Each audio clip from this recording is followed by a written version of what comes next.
Did you know that in Killing Floor 2, you can find a very friendly looking volleyball?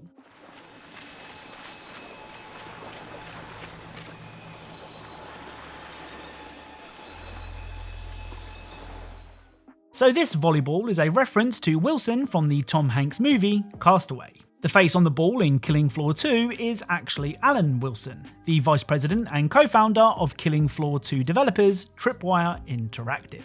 Hello and welcome back to another episode of Video Game Easter Eggs, the series where we cover some of the best Easter eggs found in video games. As always, if you think you know of a video game Easter egg that I'm yet to cover, then let me know in the comments and I'll do my best to check it out. Oh, and don't forget to leave a like on this video, and if you do, I'll send you a life-size cutout of Haley Steinfeld. Oh, and before we get started, I'd like to thank the sponsor of today's video, Call of the Wild, The Angler. Call of the Wild The Angler is the new game from the creators of Hunter Call of the Wild, though this time you're testing your hunting skills in the water. Explore a massive open world by boat, off-road vehicle or on foot and discover a living, breathing world that's yours to enjoy. Now, if the idea of being alone in the wilderness isn't your type of thing, you can play with up to 11 other players in a 12-player co-op mode that can be as competitive or as friendly as you like. Of course, fishing isn't as simple as casting your rod and waiting for a bite. In Call of the Wild The Angler, you will battle a variety of unique and authentic species, all requiring different techniques to catch. You can even customise your character so that your co-op buddies can marvel at your eye for fishing fashion. Call of the Wild The Angler is out now on PC through Steam, the Epic Game Store and the Microsoft Store, and you can use my link in the description or in my pinned comment to check the game out right now. Once again, a big thank you to Avalanche Studios and Call of the Wild The Angler for sponsoring today's video. And without further delay, let's get started. Right, let's begin today's video with Saints Row. On Thursday, I uploaded a video covering 30 Easter eggs in the Saints Row reboot. Though, whilst expanding my criminal empire, both in-game and in real life, I noticed something that I missed. If you build a restaurant at this location on the map and then head round back, you can find this.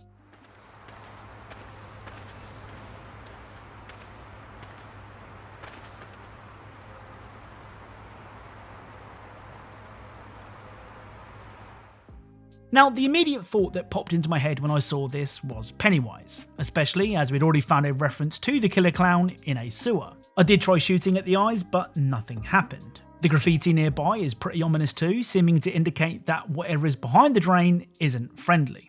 I'll be interested to hear your thoughts on this one, so let me know in the comments. Up next are more Walking Zombie 2 Easter eggs. Now, we have covered the zombie shooter in previous episodes of this series, with perhaps the best find being a copy of Saints Row 2022 left laying in the road. The first of today's Walking Zombie Easter eggs is a reference to a very popular movie. During one of the random encounters, you receive a mysterious phone call telling you to find the white chicken. After successfully catching the chicken, you're told to talk to Orpheus, who offers you a choice. You can take the blue pill, which will see the story end, or the red pill, which will reveal the truth.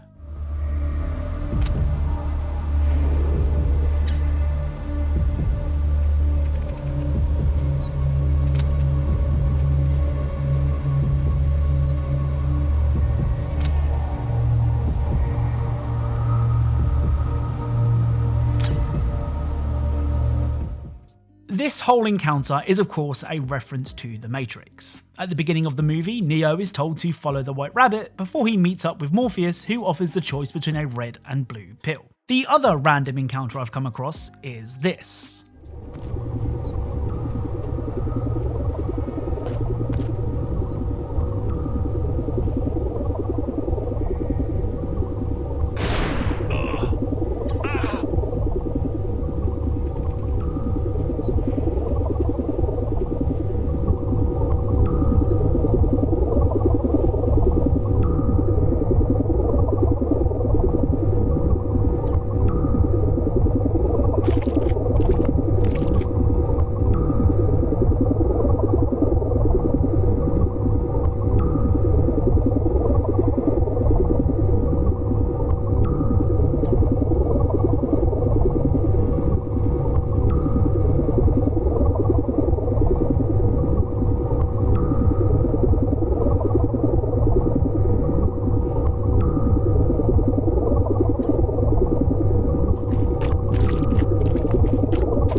As of yet, I haven't experienced any in-game side effects as a result of being experimented on by aliens, but I'll keep you posted. So next up is one of the strangest games I've ever played. Jazzpunk Director's Cut is a comedy adventure game set in an alternate reality Cold War.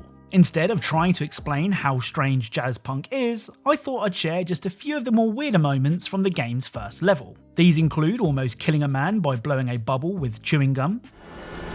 Can I interview you to the gum?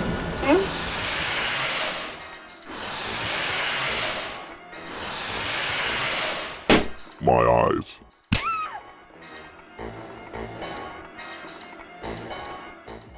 And helping a man remove bread from his face, only to find he now has a chicken leg stuck to his jacket. Do I have something on my face?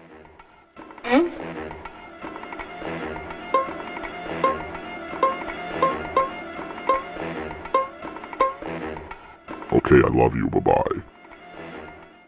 Of course, Jazzpunk does have Easter eggs, and the first one is pretty easy to miss. The second one, not so much. During the game's second level, as you explore the rooftops, you can find this.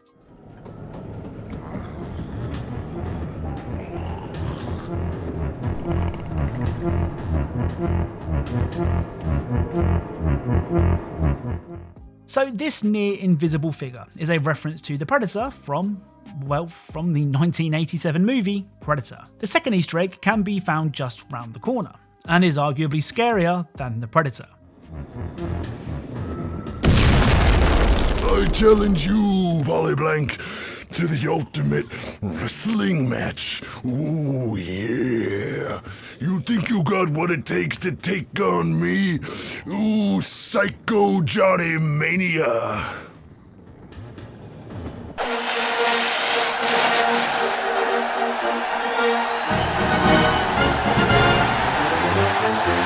And now entering the ring, a new challenger, Polly Blank.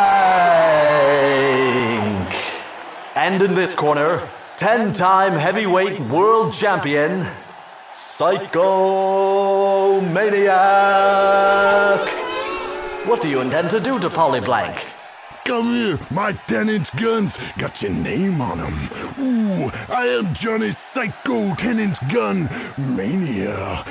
There you have it, ladies and gentlemen. The insane rantings of a madman. So this is obviously a reference to former professional wrestler Randy Savage, who non-wrestling fans may know from the first Tobey Maguire Spider-Man movie where he played Bonesaw. You're going nowhere. I got you for 3 minutes. 3 minutes of playtime. Next up is the recently released Midnight Fight Express.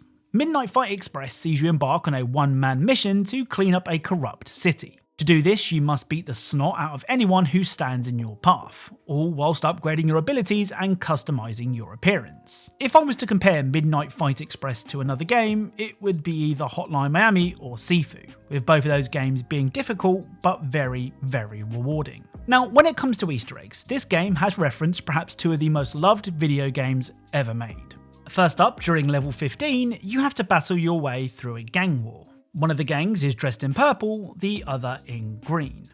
I'm sure you can guess where this is going. Later on, during the same level, this will happen.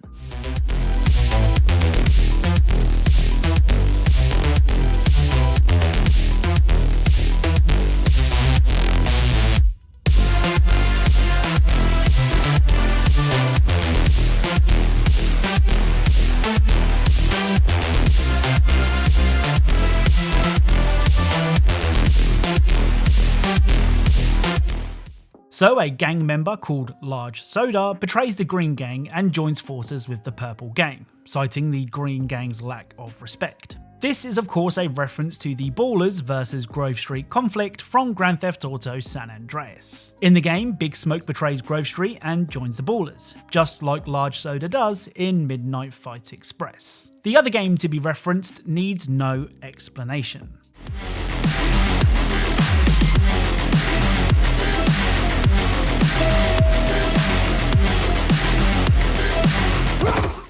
So the gang of men in an elevator at an airport who are told "No Russia" is of course a reference to the infamous No Russian level from Call of Duty Modern Warfare 2. Remember, no Russian. Right, to end today's video, let's take a look at one of the most disturbing Easter eggs I think I've ever covered. Soma is a sci-fi horror game that released in 2015. Set in an underwater research facility, Soma tells the story of Simon Jarrett, an everyday man trying to make sense of the situation he finds himself in. Now, during the game, Simon will have several flashbacks to key moments of his life. One of those moments sees him back at his apartment with his love interest. Now, this mysterious lady never turns round to reveal her face, and that's probably for the best. During the flashback, if you enter developer mode and try to look at the woman's face, you won't be happy with what you find.